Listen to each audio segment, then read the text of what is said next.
but it was in trouble at that point. At that point, we had really strong winds coming in from the south. It was already leaking oil. And at some point on February 4th, it was due east of Tobago. And video came out that now that we have video of Gulfstream and whatever its new name is, was sinking.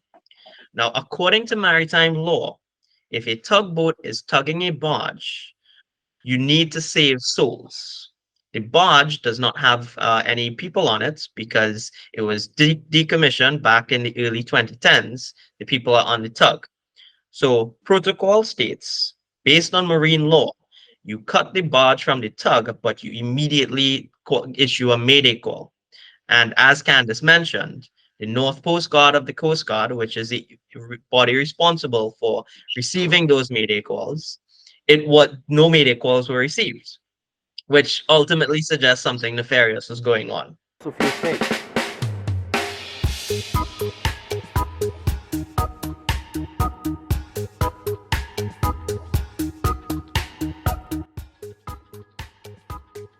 Thank you guys for tuning in to another episode of the Caribbean Climate Calabash podcast. And we're here with journalists from the Trinidad and Tobago. We have Kalain Hosein, we have Kandace Jackson, we have Christianne, Zakour, and Ryan Bachoo. Thank you guys again so much for agreeing to be here. I want to kind of start off with, I know the island of Trinidad has a strong history in the oil and gas industry. So I know this type, and I know things of this nature have happened before. So I know it's not exactly new, but from your perspective, what is the, I guess, precedence of something like this happening? How often, or is this the first in a long time? And what do you know about it? In terms of the occurrence itself. So I guess we could kind of start there. We could start with Kalain and then go down the line from there. Yeah, it's a good question. So Trinidad has been producing oil and gas since the late 1800s. So, we've had a deep history on Trinidad with producing oil and gas. Tobago, on the other hand, mainly tourists, a tourist attraction. There's no hydrocarbon production there. So when this oil spill happened, they were left without the ready resources to respond. Now, Trinidad deals with oil spills quite frequently. Guardian Media recently published a story with over 800 oil spills occurring in the last decade, of varying magnitudes. And Trinidad does have an oil spill contingency plan that was put into place since 2013 into 2014. Keep in mind, we've been producing oil since the late 1800s. We've only got a plan in place for the last decade. And earlier this year, in January, that plan was actually revised by the Ministry of National Security, Ministry of Energy and Energy Industries, and Ministry of Works and Transport. They are the custodians of this plan, specifically the Ministry of Energy and Energy Industries. Trinidad has dealt with oil spills in the past of varying magnitudes quite well. Um, in so far as to say it's cleaned up quite quickly. The lingering environmental impact always stays with the affected communities and affected maritime areas. But the Tobago oil spill is quite a unique one, where the oil did not come from one of our um, regular oil sources, meaning it didn't come from a pipeline, it didn't come from a boat in a territorial waters that came from Trinidad and Tobago. It didn't come from a rig. It came from this unknown source. And as the days continue to go on, we're learning more and more information about this barge that mysteriously washed up on Tobago's shoreline. And why it took so long for officials to even begin this cleanup efforts is that you can't just magically snap your finger and take all of the resources that exist in Trinidad and get it to Tobago immediately. You need to ship it across via cargo vessel, get the personnel across via plane, and that doesn't happen overnight. Now, they tried their best to make it happen overnight, and thankfully, there was some resources in place from Woodside Energy and Kaizen Environmental Services in Scarborough to help with the initial cleanup efforts. But this barge was carrying an unknown amount of fuel, bunker fuel or refined fuel oil, and continued to leak uncontrolled into the ocean near Tobago. And that oil has since traveled about and stretched across 15 kilometers of Tobago's shoreline on the windward coastline, moved out of Trinidad and Tobago's territorial waters towards Grenada in their territorial waters, but never made it onshore.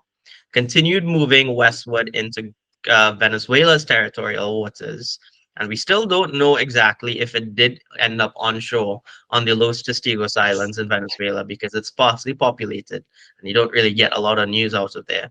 But as of 2 days ago, the first bit of oil that spilled out of this barge made it to Bonaire's coastline, and that killed fish. That was the first notice that the oil was there. The fishes started washing up, and then people were in the water, and by the time they came out of the water, oil was washing up on them.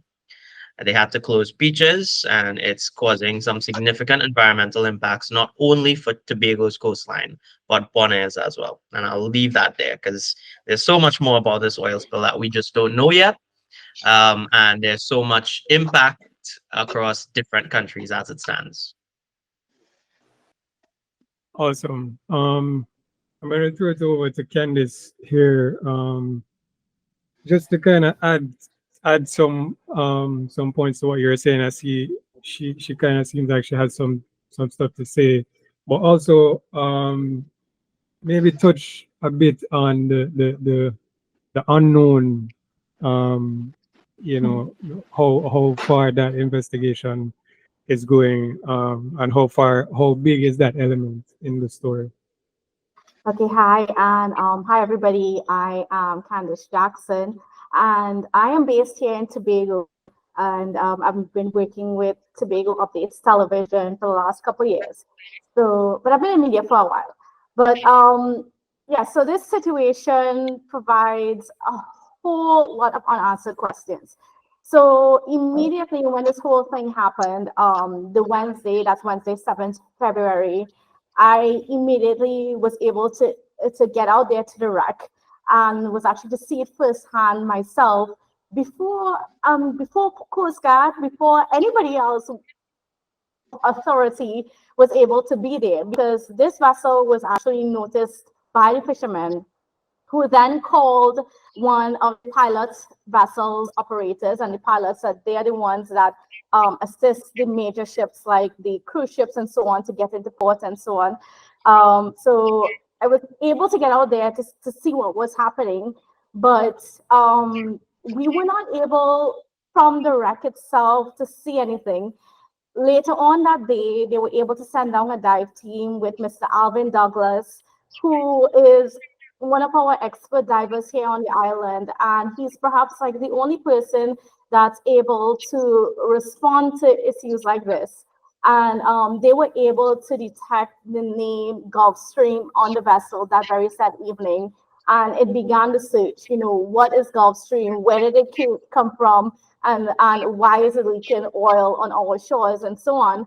And the investigations continue from there. Eventually, we discovered, or we were notified from the Ministry of National Security that the vessel Gulfstream was actually being towed by another tugboat, which is called Solar Creed, and that was journeying from Panama towards Guyana. Now, we did not, we were not able to figure out, who owned the vessel or anything like that. All we could see, because when you look online at the ship tracking websites and so on, you're seeing Solar Creed listed as Tanzanian vessels under the Tanzanian flag. and which is known worldwide as a flag of convenience. And that is something that we could even get in that conversation that we could get into as to why it makes this situation of tracking down the ownership of the vessel very difficult. Now, early this month, this week, sorry, we were able to figure out that the Gulfstream vessel, well, first of all, it was brought over by a Panamanian company, and somewhere in there, it seems as though it was sold. It seems, yeah, I'm using those words carefully. It seems as though it was sold to a company in Guyana, which and it has another name because it moved from Gulfstream to Sea Marlin, and I think the name now is Coolie Boy because there is an application with the Guyanese authorities, and that's the Guyan in Georgetown. There is a pilot application. Of course, like I explained before, pilot vessels are used to escort major vessels into ports. So there's an application made there for solo crew with the accompanying barge named Coolie Boy into Guyana, and it's supposed to be carrying fuel. All that was listed in there at the captain of or the master, it was master on the form of the solo creed is that of Manuel, and there's no information about the actual company about that its own and who is supposed to be receiving it. All we know is that Rafik and More, that is a brokerage firm in Guyana, was facilitating the booking of the pilot services to get the vessel into port. And that's where we are at this point in terms of tracking down the vessel. And it's definitely been a task because nobody has come forth with any information. But it's that specific name of the badge right now. Its last name is said to be Coolie Boy, but that name popped up very early on in our investigations, like actually within the first week, and we've kind of been holding that because the problem with these things is that the documentation for this is very hard to attain. And like I mentioned, there is this thing called the flag of convenience that allows vessels to sort of go without the need to adhere to certain regulations and stuff like that worldwide. And again, that's something we can get onto a little bit later. But that's kind of a summary of where we are at this point in time. Okay, amazing. And Christianne, I'm sure you have some stuff that you'd like to add to that. I would just throw in the additional question about when things like these happen, in I guess scientific terms, I guess we could consider it criminal towards the environment, but I don't know if there is a legal precedence for that. I don't know if there are any penalties for things like that, people who are held responsible and that kind of thing. So yeah, that would be interesting to get your perspective on. And then Kalain wants to add a bit to that afterwards. Could get to Ryan and then get back to Kalain. But yeah, Christian. So ecocide is a real term. It is a movement to try and have a legal bearing on environmental crimes. We have not reached that stage with oil spills as yet. There are multilateral agreements in place to protect the environment and people from oil spills. There's one that Trinidad is a signatory to, but it has not been made into law. It's the International Convention on Civil Liability for Oil Pollution Damage, and that's supposed to protect the people and allow them to be able to take action against people who have allowed an oil spill to occur. Again, we are signatory and we have not made that into law, which is a problem because it's an important tool that we could have used and we don't have access to it right now.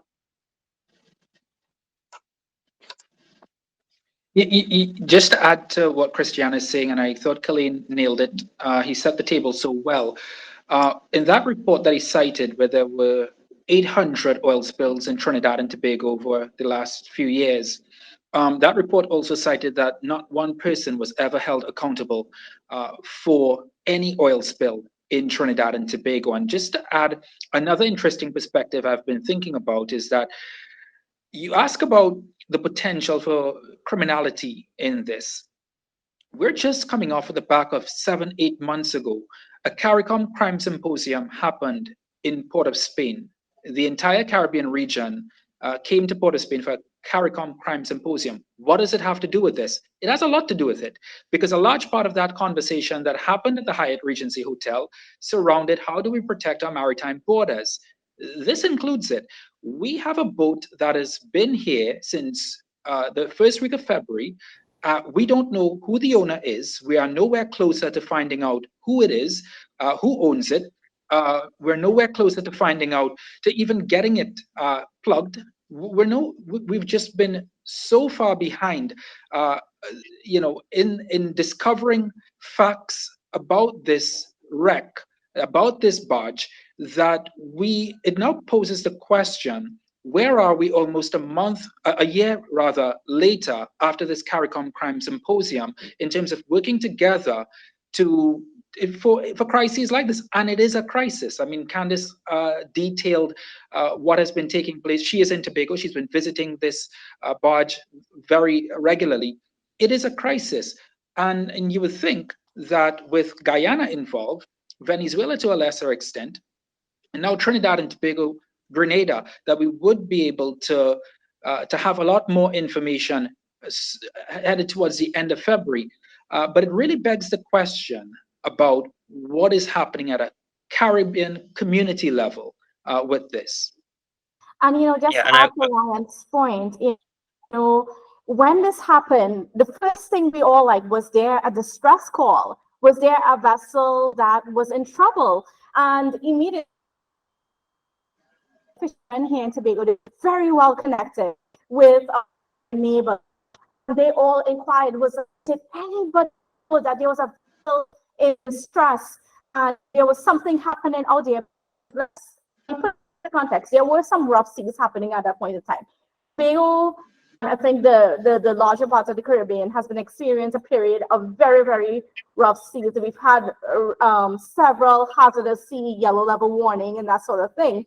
So the time it happened, it made sense for an accident to happen in the water, because the last time the Gulf Stream was spotted on satellite imagery by Tanker Tracker and by Bellingcat, who has also been, these are investigative and journalists internationally who have been tracking the situation.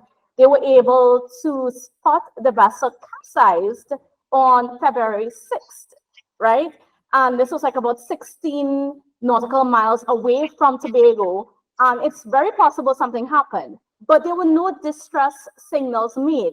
And somehow between February 6th and the morning, by 7:20 a.m.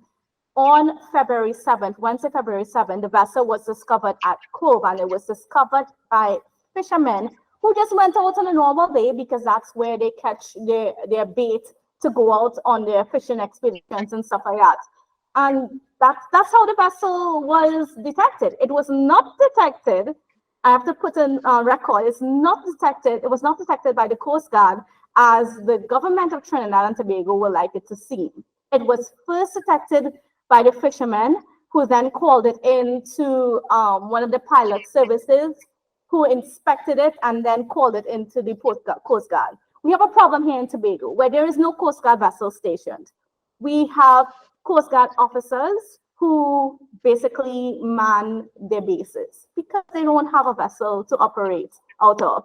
And in fact, on that very morning, because I saw the updates coming in and people were posting about this vessel outside of Cove, and I was like, this doesn't make any sense. And then I had a show that I was hosting, and then afterwards I just decided to make some inquiries and stuff.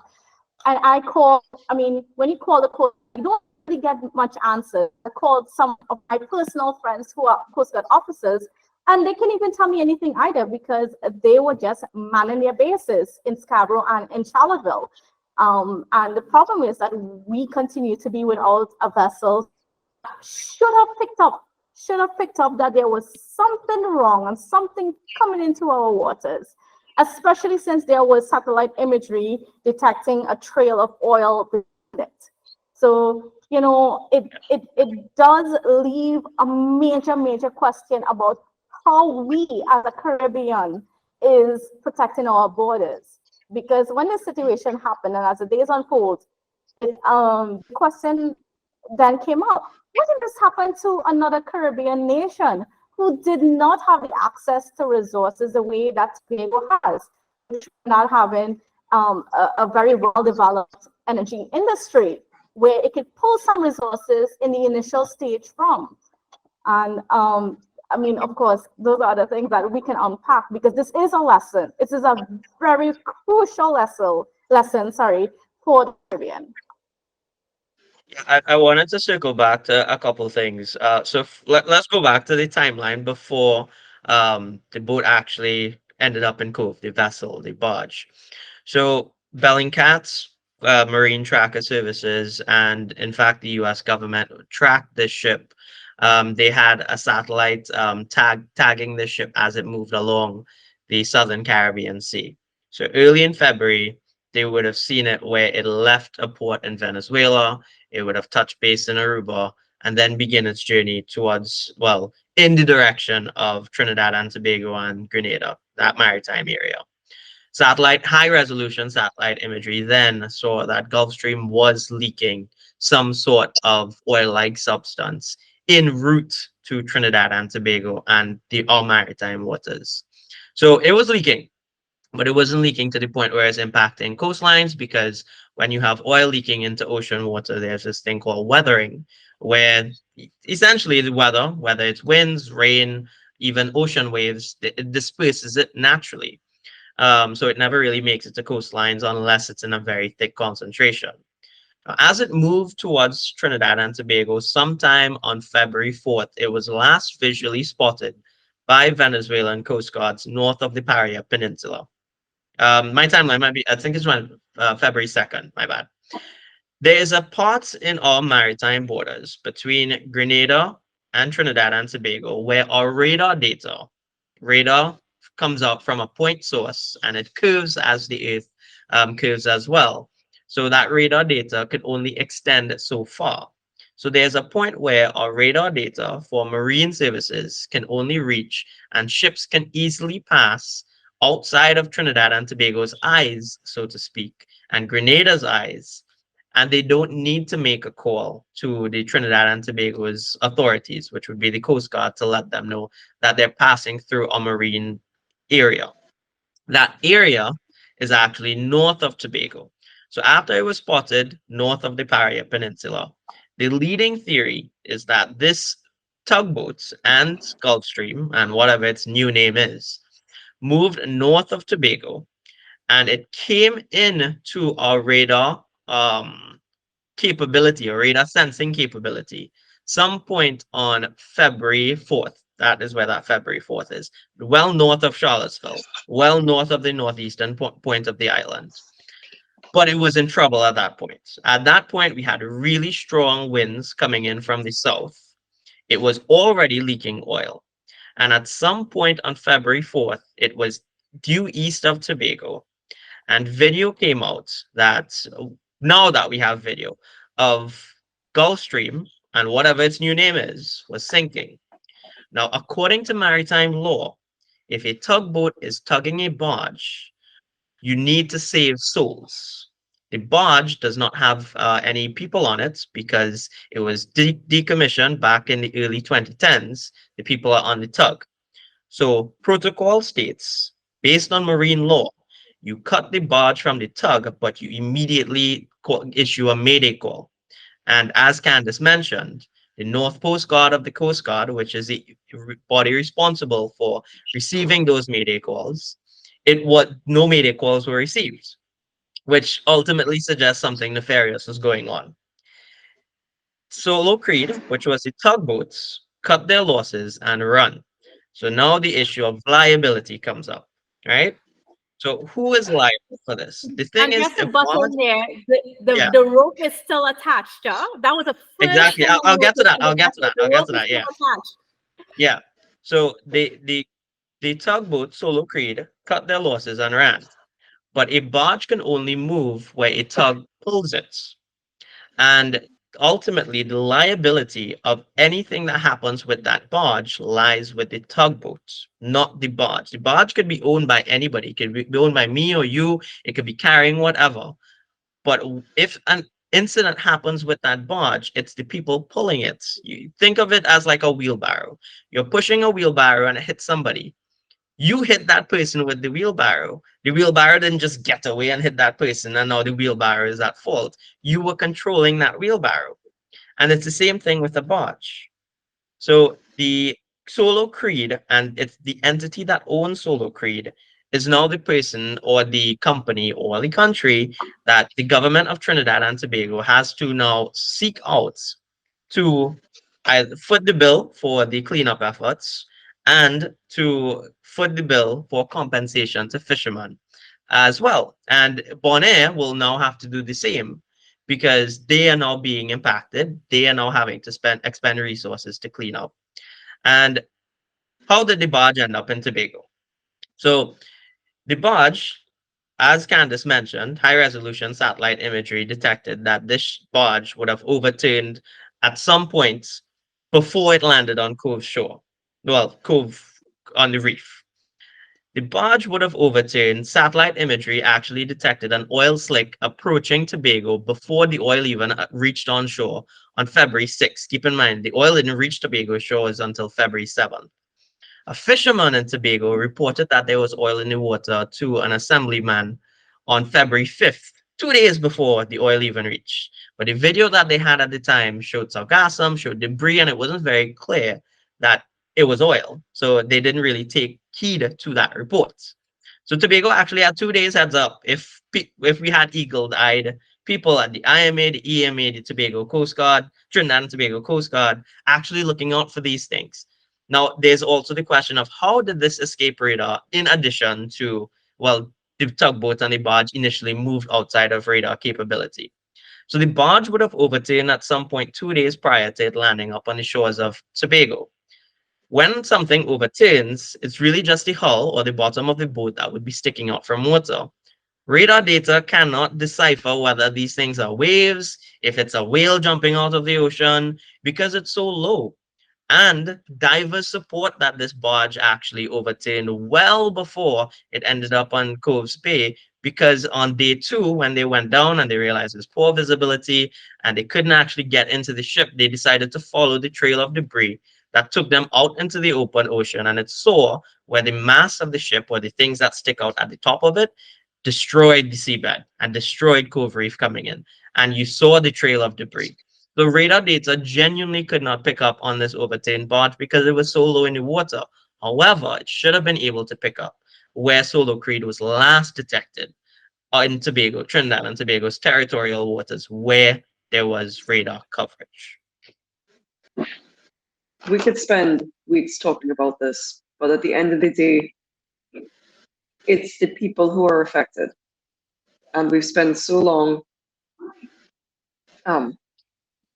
so long trying to identify this boat and cleaning up behind this mysterious mess. The people of Tobago are the ones who are suffering. People of Tobago have to deal with the loss of their natural assets, the loss of fishing economy. So back to you, Gladstone. Let me just piece together two very quick things that Right, Candace and Glenn. Kalain said that I think are quite interesting and important. So Candace would have said this is a huge learning curve for us. Maybe so. But Kalain also made a very good point that Trinidad, in particular, has been having these oil spills in mass amounts for some time now. Nobody was charged. One, nobody was held to account. But the environmental impact has lingered. That's a key thing that Kalain said that should not be forgotten. Because I think, and I'm probably going to scold on media coverage across Trinidad and Tobago and across the Caribbean now, but we're looking right now. This a lot of the coverage has been now, as opposed to talking about what Kalain is talking about, a long-term environmental impact, and just to piece together what Kandace was saying and Kalain was saying. I just feel like those 800 plus oil spills that we have had, it shows a breakdown in the way that we have managed those oil spills. Because now we have a situation where this is happening in Tobago. The immediate impact is severe. The long term impact is now unknown, but it's also going to be severe. There's going to be tremendous impact on the fisheries. It's going to be tremendous impact on the reefs, on the ecosystem, on the oceans itself, particularly tourism. I don't know how much more, but I'm sure there's a lot more. And I just feel that my point is that I don't think that we have learned enough out of the oil spills that happened before. Clearly, we haven't learned because we really have left a lot to be desired. And people could agree with me, but disagree with me with this, but I think we've left a lot to be desired with this Cove oil spill. And I actually do want to agree with you, Ryan, because from day one, our Chief Secretary, Fadi Augustine, has been stating from the very first press conference when this whole thing, and we realized it was leaking oil and all that sort of thing, and we realized that this was bigger than us. He said that it's a level 2 disaster requiring national attention at this point in time, but it can be elevated to a level 3. And this was from day one being February 7th. Since February 7th to today, which is February 28th, we are not yet at that point of a tier 3. And even though we have international people here with us, and yesterday, the director of the Tobago Emergency Management Agency, and that's Mr. Alan Stewart, said to us, this looks like a tier 3 disaster or response, sorry. It looks like there's international help on the ground. It walks, it talks, it everything like tier 3, but yet for some reason the government of Trinidad and Tobago is not calling it a tier 3, even though in the eyes of some of our Caribbean neighbors we are at tier 3. And just to put in context what this is, so a tier 3 requires international attention. It means that as the Tobago House of Assembly, they can call upon whichever authorities internationally or expertise internationally, they come in and assist us. But for some reason, there is a reluctance. For some reason, the government is seemingly trying to control the international assistance that's coming into Tobago, because let's be clear, Tobago does not have that capacity to treat with any sort of a major oil spill, certainly not one that we are currently experiencing. And it leaves so much to question, but I want to give Kalain a chance to get in here. So, Yeah. So this oil spill, while we would like to applaud the way that the THA and TEMA has handled aspects of it, has not been handled correctly. And I don't want to yeah. conflate two different tiers here. We have the tier for a national disaster level. This is where we have tier 1, where a municipality can handle the impacts of any hazardous events. Think of flooding, think of a tree burning down. TEMA can handle, or a landslide, TEMA can handle it. One of our municipalities in Trinidad can handle it. Tier 2, at a national level, is where multiple municipalities are affected, and the Ministry of Rural Development and Local Government will step in and start coordinating resources. And the ODPM, as our coordinating body for disaster management, will also step in and lend a hand. Tier 3 at the national level is where we declare a national emergency, where the Office of Disaster Preparedness and Management handles disaster response for Trinidad and Tobago. And that is where, through the ODPM and their line ministry, the Ministry of National Security, as well as the Ministry of Foreign Affairs, These three bodies coordinate aid and response at an international level. Within the National Oil Spill Contingency Plan, we also have three tiers of response. And these tiers are based on sizes of oil spills. Tier one is a smaller local oil spill where in-house capacity is adequate. So think of a barrel of oil spilling on a work site. Great, company can Mhm. handle that. Tier two is a medium-sized spill that can significantly impact a vicinity or an area, and that requires national support for adequate spill response. And that one generally is handled by our oil companies in Trinidad and Tobago coming together to help clean up the oil spill. And that essentially is what we had so far. Tier 3 is a large spill requiring substantial resources from support from international, regional cooperatives to mitigate the effect to be wide reaching. So, regional or international significance. So, as we stand right now, at a national level, we are at a tier 2 for the disaster level. For the oil spill, we are at a tier 3. For Tima's perspective, they are disaster. So they are looking at the disaster level at tier 2. For the Ministry of Energy and Energy Industries, we are at tier 3.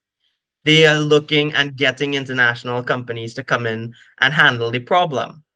This is not something that the THA, the local government ministry in Tobago, handles. They don't call in international response. And this is something that has been misunderstood from day one by government officials, the media, and the public collectively because it's just been mismanaged. Really and truly, it has been mismanaged. And you have politicians who are not supposed to be on stage leading this cleanup efforts. The cleanup efforts from an oil spill is supposed to be led by technocrats, the people who knows the science behind cleaning up an oil spill and handling it with international best practices. This is why you have the chief technical officer of the Ministry of Energy and Energy Industries in Tobago trying to deal with this from a scientific perspective. We had a tier 3 oil spill in 2013. And that's where you would have seen, okay, the Minister of Energy would have come out at the time and talk about it. But you have the technocrats handling it. That is not the case with the Tobago oil spill. You have politicians coming on, day out, giving press conferences, speaking off the cuff, not saying the right things, and misleading, for a lack of a better word, misleading populations and authorities who now have to go behind after the fact and clean up the mess. Oh Okay, yeah, back I to mean, Banjo. yeah, no, I mean, this is some interesting conversation. I'm definitely what I've found is that um the conversation too about well accountability for one, responsibility. Those who should be held responsible. I know, as Christian mentioned, there aren't any real laws to hold people accountable. But I do know that for instance, when I spoke to Dr. Balya Singh, who was a chairman for one of the oil and gas companies over there, he mentioned that during his time there was an oil spill caused by the company, and you know, he made sure, or he did his best to make sure that whoever was, responsible lost their job. So I know that there are really legal ramifications, but I know companies, I know, and that might be why, we've gotten to the point where it's difficult to find out who the perpetrators are because someone might be getting fired, or someone might be reprimanded in some way. Do you guys think that might be on the plate? Well, I just want to say is that what this situation did is sort of brought a little highlight into the fact that we in the region are in a pathway of a very profitable illegal fuel trading industry, right, between sanctioned countries. And I think that's one of the conversations that's sort of missing from this, right? When you track all of these things, the idea of using vessels that are decommissioned to transport the oil and that sort of thing, it's all part of this larger thing that we have no clue who are the real players in this.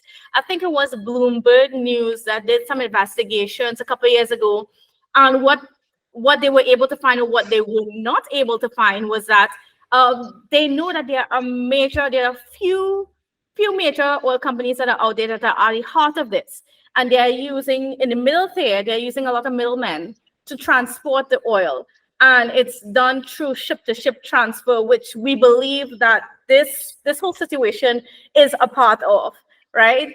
And tracking those vessels in itself is a challenge, because again, I brought up the idea of the flag of convenience situation in the beginning, because since 1950, or there in 1950s at the UN, this issue of countries having convenience of flags, in a sense that you can register a vessel in a specific country, but they are not subject to certain sanctions and that sort of thing. That was brought up to the UN back then. It was agreed upon that we need to ensure that no matter what flag you fly under or sail under, sorry, that you would be subject to certain rules and regulations. It was agreed upon but never passed at the UN. And 70 years later, we're now in a situation where billions of dollars is traded illegally on our scenes involving sanctioned countries using vessels with questionable flags, with flags of convenience. And it's a difficult task in trying to trace who the real people are behind this. And when it comes to compensation, which is honestly at this point a headache for us here in Tobago, it's almost near impossible. So I don't know if we'll ever get compensated. So Yeah, I just want to build on that point. I think it's an important point that you make, but I also want to say that we should not be naive to not understand that the politicians throughout CARICOM, not just here in Trinidad and Tobago, but throughout CARICOM, they know this has deep, deep lineage. This runs deep. They are aware of that illegal trafficking that you speak of. They're aware that this is a multi-million dollar industry, and it goes multi-billion. back to why, yeah, and it goes back to why Kalain was asking, why isn't the chief technical officer out in front of the cameras as opposed to the chief secretary, as opposed to TIMA, as opposed to the minister of energy and energy industries? Well, they seemingly want to control the narrative of this. And it's important that we don't forget, this isn't trivial. There is a THA elections in a matter of months. There is a general elections next year in Trinidad and Tobago. Tobago is important to all political parties. This is an important moment in the wider scope of politics in this country. I'll leave it at that. Oh yeah, I mean, it does get very tricky when as Candace says, it gets bigger than us, and I think that's what happens when we start to talk about the big bucks like this with oil and gas. All right, this has been very interesting. I have one question left. If Christian has anything she wants to add, that would be good. But my final question is the lasting effects, because I know you guys mentioned the ability or inability to recover and clean up from these oil spills. But long term, I'm sure there are effects, like you guys mentioned. So maybe we could talk a bit about that. I can take part of it, definitely. So the ship, when the barge, when it eventually landed and it was overturned, it ended up on Cove Reef. Now, Cove Reef was one of the more pristine reefs of Tobago. It was a spawning ground for barracuda and a number of other fish. At the time when the ship got stuck on Cove Reef, it was the mast of it got embedded into the reef itself. And as the winds were blowing the ship, the waves were hitting the ship, the mass of the ship started destroying, like completely destroying this reef. That reef is no more. I mean, the ship is still stuck on it, but it certainly is not. The coral that was on there dead.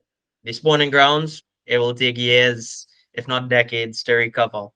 The oil that has made it onto the coastlines of Tobago, while they are doing a decent job of cleaning it up, there are some parts, it's the windward coastline of Tobago, so there's lots of rocks, large boulders, might I add, that requires scaffolding to go in and clean up. And the longer that the oil remains on the shore, the deeper that chemical penetrates and leaves a lasting effect on the coastline. So you're not going to see crabs running on the shoreline the same way it used to be. You're not going to see the same biodiversity that existed. The oil also made its way into a number of ecologically sensitive areas of Tobago, and the impact of that is yet to be assessed. Within the Pititro, which is another eco-sensitive area. It's just past the Magdalena Grande. For those that are familiar with Tobago, mangrove has already been suffering decline for the last 2-3 years, as a result of pollution, sea level rise, man-made changes to the ecosystem. And this oil spill could be the final nail in its coffin. When it comes to the people now in Tobago, this oil spill led to the All Tobago Fisherfolk president on day one of the spill telling fishermen who boats on the shores from, I believe it was Roxborough, all the way to the other side of the island to Blackrock, to keep their boats on shore. Do not take it out to fish because the oil could damage their boats, and the fish that are in this area could be compromised and cause people to be ill. Today makes it 3 weeks since oil has first landed on Tobago shorelines. That is 3 weeks without an income. And we've done stories on these fishermen over the last 3 weeks, and some of them make up to $4,000 a day with their catch. How have they been making a living for the last 3 weeks? And that's where the issue of compensation comes in. Then we look at the impact on businesses on the coastline. Tobago is an economy that thrives on tourism. Now, we've had cruise ships come into the port of Scarborough. You still have visitors flying into the island. But the businesses that exist on the beaches of Lambo, Canoe Bay, in the areas that are most affected by this oil spill, the air quality, even though official air quality monitoring stations and air quality management, they have done tests to ensure that it's breathable and it's good, because there's a lack of people coming to these areas. Some businesses are being forced to close just because there's just no customers coming in. The impact on the people that live there. You've had a number of people in early days of the oil spill claim that the fumes have made them ill. They've had to move away from their home temporarily. And then you also have the impact on schools. There are still two secondary schools, or at least two schools. One of them, I believe, is a secondary school. One may be a primary school. Candace can correct me if that's Yeah. incorrect. They actually they open today. So, Right. So you have and two I can give you schools some that more were, context when I finish. So, yeah, so two schools have been closed for 3 weeks. You have mhm. SEA exams, which is a major secondary entrance exam that is coming up, and those students have to be displaced from their school to continue schooling at another location. You have the impact now on biodiversity in the waters. How is this oil affecting lobsters, crabs that are bottom feeders? How are they affecting the water column, the fish? As this oil traversed all the way to Bonaire, it's now affecting their conch spawning ground. It's killed fish, number of parrotfish washing up. Bonaire is also another island in the Caribbean region that is dependent on tourism, and they've had to close a number of beaches over the last 3 days as this oil continues to wash up on their coastlines. And it's also damaging their coral reefs. The impact of this is yet to be quantified, it's yet to be given in numbers, and it's yet to tell us how many species or animals have died. But the impact it's far reaching, and it will be long lasting. Yes, certainly. And just to support a lot of what Kalain stated, we really do not know at this point in time. Even me being here on the island and being in very close communication with a lot of the different players at a lot of the different response levels, we still don't know quite a lot. But I will say this: it's not a complete negative view, because in terms of the Petrol Lagoon, now the Petrol Lagoon has been experiencing dieback for a number of years, especially with the influx of sargassum, seaweed, and so on. And this seems to be the catalyst, as unfortunate as it is. It seems to be the catalyst for where we can repair what has been going on at the Petrol Lagoon and get it back to the vibrancy that it once was. And we actually do, I mean, from some communication with IMA technicians and people from the EMA and so on, they are actually doing quite a lot of work to make sure that we can repair some of the damage, along with the damage of the oil. And using some of the materials, they're using a variety of different methods through protecting the area through the oil booms, through protecting the area through the cancer material to soak up some of the oil and stuff like that. Of course, we don't know how long it's going to take. From a lot of the people that are on the ground, they're saying at least several more months of intense cleanup. But the good news about this all is that it happened in a place where it has the least impact. Now, that is not to say that it doesn't have an impact at all, but it has a lesser impact than, let's say, if the oil had managed to go to Bachoo Reef and Pigeon Point and all the way up the Caribbean side of the island. What it is affecting, like Kalain said, it was a spawning ground for barracuda and stuff. I've actually dived on that reef before. It is a gorgeous reef, and we've definitely lost about a quarter of that reef. Because if you see from the satellite, from the drone images and stuff like that, I'm sure that everyone has seen it, where there's like a pathway of the vessel just scrape it into the reef. There's a very light blue pathway, and that's all the corals and stuff like that the wreck actually upturned or damaged on its way into its final resting place, right? At this point in time, actually, and I know we're going to get a further update in less than an hour time, but what I do know, they have a salvaging company here that is attempting to cut open the vessel. So they did some hydrographic surveys. They did have the blueprints from the original owner when it was officially the Gulfstream vessel to a U.S. company. They got those blueprints and so on. And they were able to do some hydrographic surveys. So there is a there is a salvaging company here right now who is looking at cutting that wreck and seeing if they can remove it. But yes, there continues to be an impact because the fishermen can't fish. What is happening is that even though they've roped up, well, they're using oil booms to sort of contain the oil, because remember, the oil continues to leak from the wreck. It has not stopped leaking from the wreck. We don't know when it's going to stop, right? And just to put this into perspective, Pearl Harbor continues to leak oil from its own wreckage, right? And that's 70 years. That whole situation happened 70 years ago. But in terms of the area, they've boomed it off and so on, but there are pockets of oil that are trapped around the different coves because it's a coastline. There's a lot of coves, of the rocks. And as the tide changes, it brings the oil ashore. So especially in the Lambo area, they're constantly inundated. It's almost impossible to clean because if you clean, you could clean in 5 minutes and there's oil back there because the water keeps coming, it keeps getting washed ashore by the water. So that's a challenge that we have. And getting and as Kalain said, getting to the rocks, it's not so easy. In some places you can use scaffolding, but there's a lot of places that you cannot use scaffolding. It's not safe at all. And even with divers, even with a whole other team, it is very difficult.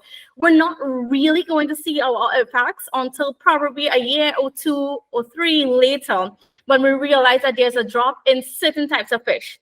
Lambo is known for getting some of the best red snapper here in Tobago. Like ask anybody where to get some good red snapper, they will tell you Lambo, and that's because they fish within the area. And the spawning ground left to be seen. It really is left to be seen. I know there was a meeting yesterday with the THA with a lot of the fishermen from both Lambo and Scarborough, because let's not forget there actually are a lot of fishermen that are based in the Scarborough area that are also very much affected by this. They can't put their boats in the water because if they put the boats in the water, their boats are going to get contaminated by the oil. And when oil gets into their engines and stuff like that, it causes run-ups. But There is an attempt to work with them. The solution is easy. There are several businesses that are definitely affected. The solutions, again, are not easy. And there's a whole lot of unknown. But there is some hope. And the hope is the fact that it happened in a place where it has the least amount of impact on Tobago. And that's why I said that this is a learning situation for the rest of the Caribbean, because let's not fool ourselves.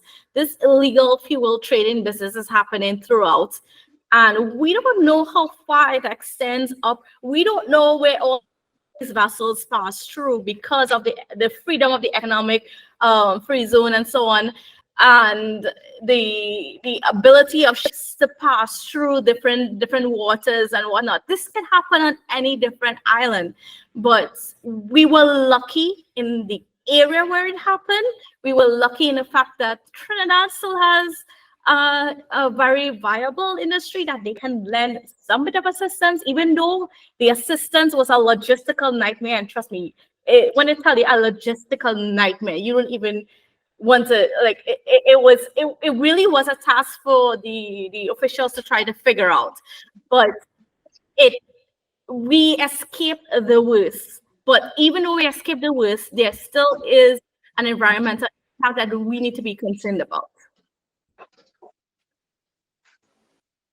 Okay, yeah, I mean, this was very informative for me. It reminds me actually of, I mean, and this is Caribbean wide, this illegal fuel trading.